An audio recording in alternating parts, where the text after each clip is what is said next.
As we mark Women's History Month, we'd like to honor a hero in our midst, a remarkable centenarian from Long Island.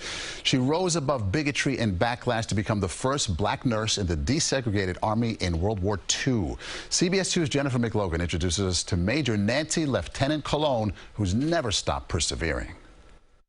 I think it's 102. The spry 102-year-old retired Major Nancy Leftenant-Colon has lived a life of firsts. I really feel that I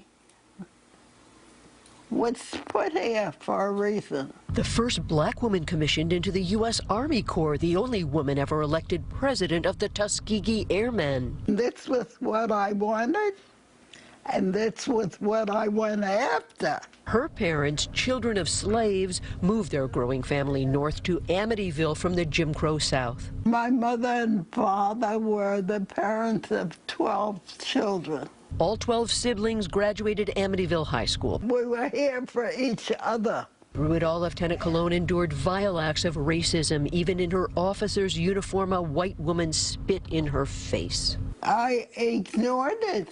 And when she oversaw the wounded in desegregated wards during World War II, I would be the only black assigned there with the comments like, "Oh, I hope you're not going to be stationed here." Rising above bigotry, she was awarded the Congressional Gold Medal, honored for bravery as a flight nurse in Korea and Vietnam war zones. It must have been scary.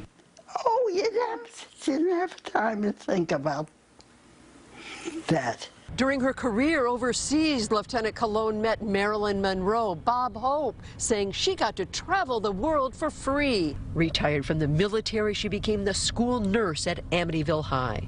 It was very important to me that these children got through school and that they had a purpose in life. Her husband left her widowed. They were unable to have children. She became dedicated to her students, nieces, and nephews. There is so much out there that you can snatch from to make a bigger circle. A pioneer in our midst. Life has been really very good to me. From North Amityville, Long Island, Jennifer McLogan, CBS 2 News. Respect and admiration. Nancy Leftenant-Colon says her lifelong mantra is treat people the way you would like to be treated.